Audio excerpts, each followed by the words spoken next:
Hello everybody, I am Paolo Piaser and welcome to another episode of GenExpr for Musicians. In the previous video we had a short introduction on GenExpr for Musicians, one on GenExpr and one on the kind of statements that we saw we can make with it. We saw some examples of the assignment and assignment expression statements, and furthermore we saw what variables are, how to name them, and some of the things that we can do with them. So in today's video, instead, we will focus exclusively on the third of the kind of statements that we saw we can make in GenExpr, the conditional statement. So let's not lose another second and let's dive in. Okay, so some of you might ask themselves, what is a conditional statement? And in order to answer that question, I would like to use a metaphor, which recites that a conditional statement is nothing else than a question that we want to make. So, if a conditional statement is a question, what happens when we answer that question? So, if the answer is positive, so if the answer is yes, then some statements that we want to make are read by the compiler. If the answer is no, instead, the compiler will just ignore the series of statements that we just put in the corpus of the conditional statement. So a conditional statement can have many different questions, and each block that refers to one specific question, so the question itself and this list of statements, is called a branch. And a conditional statement can have as many branches as one wants.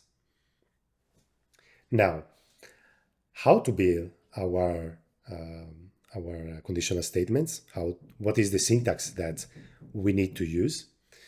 If we are constructing the first branch, we need to do it in the following way. We use the word if, then a conditional expression, which is our question. For instance, x greater than 5, which we could read as a question, is x greater than 5? And then, after the parentheses, the statement that we want to make, or if we have multiple statements, the statements in between braces. After this first branch, we can have, as already said, many other branches. If we want a branch with a specific other question, then we use the words else if, the question, and then the statements.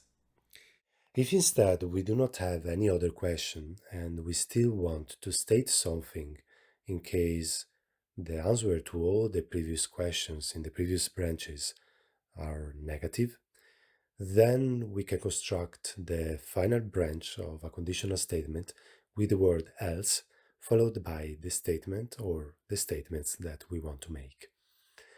Mind that, as mentioned, the else branch will always be the final one of a conditional statement, since it implies that when it gets evaluated, all the previous questions had a negative answer. Okay, let's look at the pseudocode that I prepared and let's see how to read it then. If conditional expression is true, then read these statements and do not evaluate the other branches. But if it is false, please go to the next branch and check if the conditional expression is actually true. If it is, read these statements and then skip all the other branches. If even this one is false, then go to the next one, and in this case is an else, so we just read the statements. As easy as that. Okay, so how we construct our conditional expression? Well, we can have a comparison between two variables, or a variable and a constant, and we can do it with the following symbols. The double equal sign, which means like variable 1 equals to variable 2, or the exclamation mark with the equal signs, which is variable 1 is different from variable 2, or the greater and equal or the lesser and equal signs. So variable 1 is greater or equal to variable 2 and lesser and equal. Or finally, the symbols for the greater and the lesser than. So variable 1 less or more than variable 2. Now, we can also have as a question, we can have multiple questions inside the conditional branch, a specific branch of the conditional statement. If we want to say, is variable a equal to 1 or variable a equal to 2, then to do the or, we just use this symbol, which is like these two bars, vertical bars. If instead we want to say, is a equals to b and a equals to c, in that case, if we want to make a question with two conditional expressions, we just use the symbols for and, a double one. Now, as indicated, for the statements, if we have more than one statement, we can put them in, we need to put them in between braces, and those braces will be specific for each branch they refer to. Okay, let's move on with some of the code that I prepared and our first conditional statements. We see that I declared var1 and var2 as in1 and in2 that I have here. And thus we can look at our first conditional statement here. So if var1 equals 1, then out1 equals 1. var1, which is in1, is 1, thus out1 is 1. Else if var1 is more than 1, then out1 equals to 2. And indeed, out1 equals to 2. Then, if var1 is not equal to 1 and is also not greater than 1, as in the case, for instance, if in1 is 0, then out1 is 0. And indeed, it is the case. Now, let's skip this one. No, actually, no, we don't skip it. Now, let's move to the next one and see if it works. So it says, if variable 1 equals to 1 or variable 1 equals to minus 1, out2 equals to 1. So let's see. And indeed, equals to 1. Now, if var1 equals to 1 and var2 equals to 1, out2 equals to 2. No, it doesn't work. Why? Well, the reason is that if a conditional expression is shared between branches with multiple conditional expressions, the branches that require more conditions to be true, so those with the and, should be placed before those requiring less, so those with the or. Otherwise, the latter, those with the or, will match first, preventing the other parts of the branch from ever being reached. So, if we look at how I reformatted this conditional statement, we see that var1 and var2, the first is if var1 equals 1 and var2 equals 1, then out1 equals 1. And it is not the case because var2 now it's 1. And indeed, it is out1 equals 1. Else if var1 equals 1 or var1 equals minus 1, out1 is 2. And indeed, if we change into, we see that out1 equals to 2. Now, a final note about or and, which is in a combination of or and and behaves as multiplication and divisions in expressions, while or as the additions and the subtractions. So, if we look at this code and we ask ourselves, if var1 equals 1 or var1 equals -1 and var2 equals 2, out2 equals 3. Sorry for the noise, because you probably are listening to it now. I cannot do anything about it at the moment. But we can see that out2 indeed is 3, because we have that var1 is enough to activate this branch of the conditional statement. Then we have that else if var1 equals -1 or and var2 equals 3, or var1 equals 2, that then out2 equals 4. So if we put var1 as 2, we see that out2 is indeed 4. And if we put var1 as -1 and var2 as 3, we see that indeed out2 equals to 4.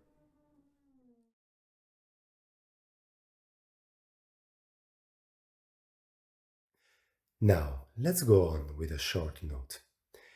As mentioned earlier, whenever a condition in a conditional expression is met, all the following branches and conditions are not even evaluated.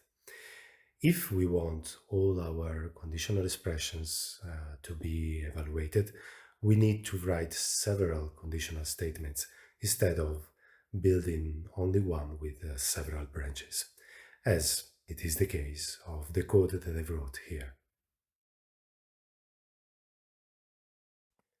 Okay, now let's move on to the final part of this section, which is about using the name of a variable as a conditional expression in a branch of a conditional statement. Indeed, the compiler will read the name of the variable as if there were the question, is the state of this variable different from 0? And of course, if the answer to that question is yes, then the compiler will read the statement or the statements that we want to make. And of course, if the answer is no, the compiler will just skip that branch and will evaluate the next one if present. So, in the case of the code that I wrote, if variable 3 is different from 0, then out5 equals to 5, which, of course, it is the case.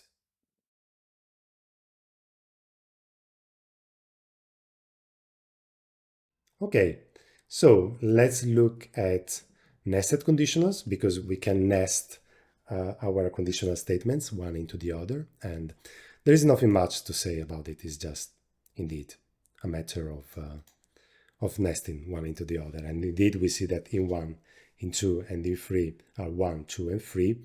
So we see that this first branch is true, then this second branch is true, and then this only branch is true, so out1 equals to 2. As simple as that. Now, one last thing about variables in conditional statements. Because they always must be initialized when they are used outside the conditional statement. So we see that chow, that is used only internally, so we make the statement that chow has a state of 1, is not initialized and everything works properly. But hello, that then is the state of out1, so it goes out in out1. That is defined as in1 plus chow, so 1 plus 1, thus equals 2, as in this case, is initialized outside the conditional statement. Okay, so 2 final notes about conditional statements. The first is that probably also the least useful in GenExpr, which is if you have some branches, some questions that might be answered much more frequently than others, probably it's better to put them before the others in your list of branches, because you might gain some CPU resources. So the code might be slightly faster. In GenExpr, probably you won't encounter this too much, so don't worry about it, but it's good practice to know. The other thing is that conditional statements are very useful to save some computational resources if we use them to activate and deactivate parts of a code or an entire code. So we can use them like, if this trigger equals to 1, then read these statements. Otherwise, don't. And that is very useful to save some computational resources because the compiler won't read the same statements all over again at every sample. And yeah, some heavy code might be actually quite easy to handle in that sense, in that way.